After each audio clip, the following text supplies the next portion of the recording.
Hello friends. Today I want to talk about not caring about what people think of you. It's one of those things that when I describe it and just say that, it sounds like an overused quote. Roses are red, violets are blue, whatever. Dance like no one's watching, those sorts of things.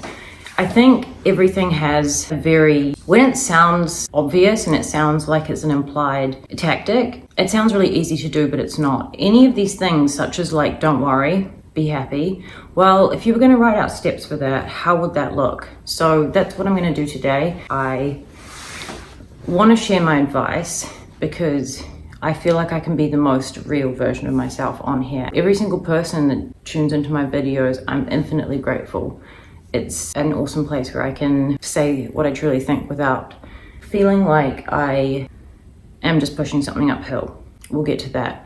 So use this as an example. It's a good example. I recently had a subscriber ask me in a very well-meaning, kind way, which I can't really rephrase, so it's going to sound a bit strange coming from me, that something about makeup and does it matter what people think, or do I need it to feel better? But they said it in a way that was kind and they were very well-meaning. And to answer that first, because this video isn't about makeup, that's an example. I am not wearing any makeup right now, but I do have mascara on because I was about to go out for a walk. So whether I do or don't do something, I wouldn't base my opinion of myself on what people say to me. And I think that is a huge area that people misconstrue. Not caring about what people think of you means truly not basing your compass on what people say. So like people might say to me, you don't need to wear makeup. You've got a reasonably nice complexion, whatever they say. Is a comment saying I don't need to do it.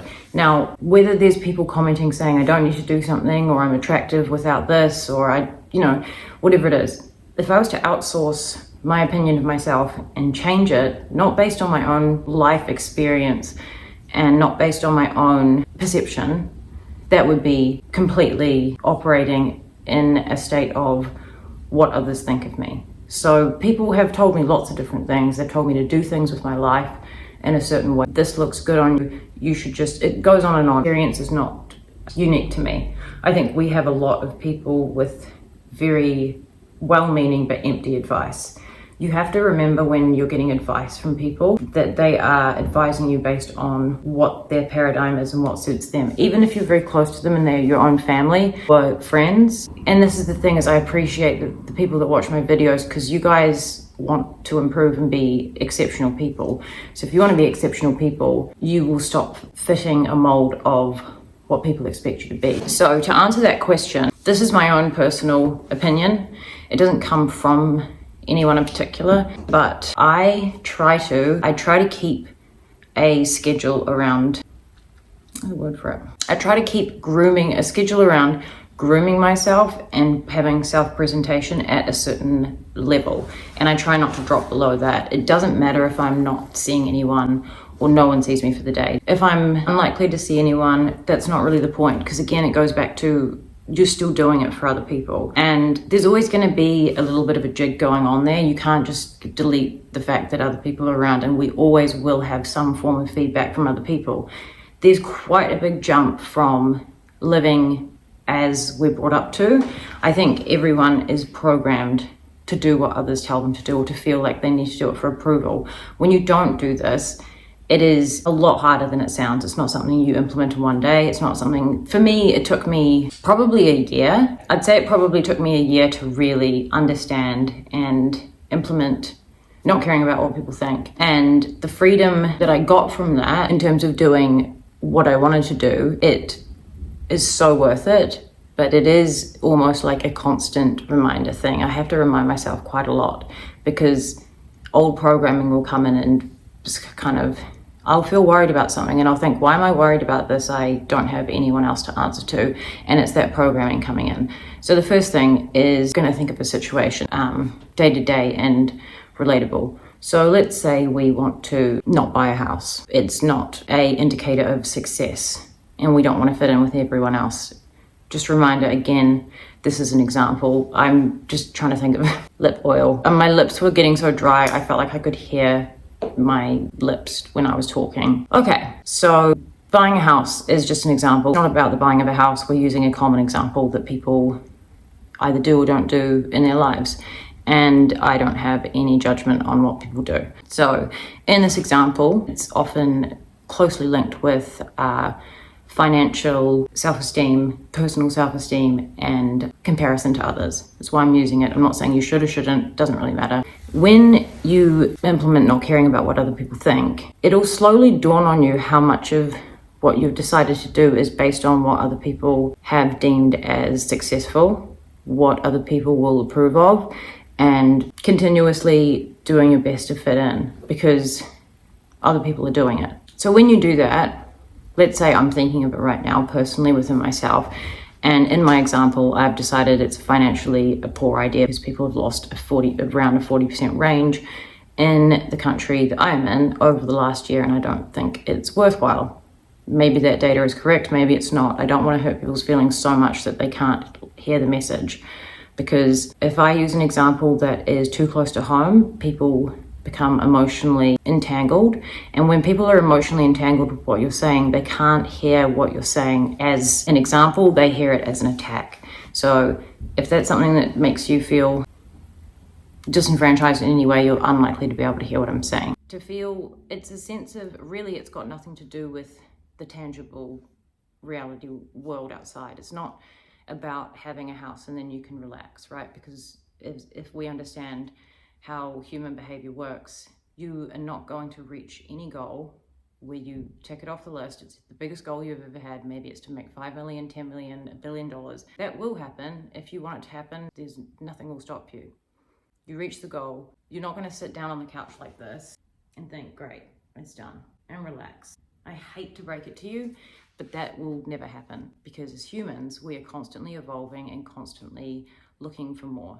We are growing and evolving every single day with our minds, with our thoughts, and with our actions. So in your mind, when you picture something and project into the future, that you would be able to just kick back and relax, and you imagine it as a means of giving yourself relief in your mind that you don't have to worry forever. And I wouldn't recommend not doing it. Just know and take it with a grain of salt, with that acknowledgement that isn't how you operate. Human life that we live now is full of contrast, being things we like and things we don't like. I like that it is still daylight. I don't like that it's windy and rainy and I want to go for a walk. This is the contrast that will always exist. It never won't be that way. Even if I move to a country where it is never windy or rainy, it's always sunny, I will find something else to not enjoy. The reason that is there, which is going to link into not caring about people, is because in order for that to be there, I can then spring new desires, as small or as big as they could be. If I look around and think, this place isn't tidy, I'm going to clean it up, it gives me a desire to clean up. It helps propel us forward. If we truly didn't have these desires and we could kick back and relax, we would be living in a state of, similar to how the Neanderthals lived. My lecturer at university had a really good way of putting it. He said, like an endless episode of Winnie the Pooh. You're always going to feel in some area of your life like you're not doing well enough. And understanding that is important because you start to understand yourself and how everybody operates. Taking into consideration that you will always, your whole life, have areas that you think you're not performing to your full extent, things you're dissatisfied with, things you want to change, things you want to improve. That will always be the case, that will never change. And when you accept that, it's a lot easier to not operate in a paradigm of what do other people think. Then you can be more realistic with yourself as well. You can admit when you are doing it and when you're not doing it. You can also recognize when you're doing it. You can't change something if you can't recognize it and you're telling yourself that there's nothing wrong with you and you're just constantly in a state of battle. So being able to recognize that there are aspects of you that do fall into less favorable categories, then you can recognize them and change them. But if you're still at the point of arrogant, the arrogance I'm going to refer to is not an arrogance that people see outwardly. It's an inward arrogance where you can't admit to yourself that you ever perform a behavior that is less than perfectly desirable. And that is just a very two-dimensional way to live. And you'll notice that people that live like this don't achieve what they want to achieve.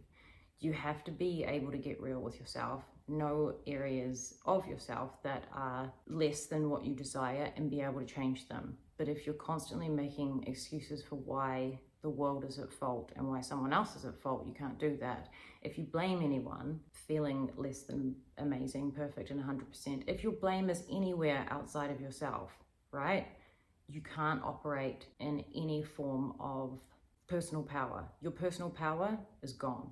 So I've operated in these areas, in that sort of paradigm many times. I've been told I had very bad PTSD and I would blame traumatic events on not feeling the way that I wanted to feel. In reality, that didn't help me because I was still back at square one and I had to take responsibility.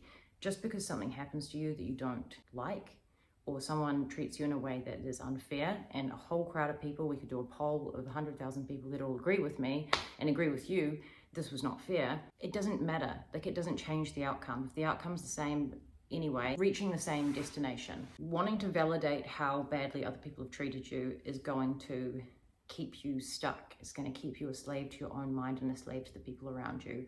Whoever you place blame on that isn't yourself, you give them power, because you say to them, you have the power to control me, you have the power to control my thoughts, my perception of myself, and I'm going to carry what you did around with me for years. That is giving someone else power. To not care about what people think, you can't have any of that. No one else is at fault. And when you do find yourself blaming people, your refractory period is so short that you snap yourself back out of it. A good way to think about it is, what would you do if you knew you couldn't fail? If there was no chance of failure, what would you attempt? And when you think about it, everyone's going to have their own answer. Then you think about why you're not doing it. And when you think about why you're not doing it, it always snaps back to what other people think. So you really do have to take yourself completely out of that paradigm, shift yourself into understanding that the most positive and selfless act you can do is to be selfish and not care about what people think. It sounds backwards, but if you are stuck in the land of caring what people think and blaming people, you are being selfish. So if you want to be a selfless person who is empowered, who gets all of their goals and dreams and is happy, then you really do have to set aside the opinions of others and not let them control you. I hope this video was helpful. Thank you so much for tuning into my channel. I appreciate every single one of you that tunes into my videos more than you'll ever understand. I love you so much. Peace out.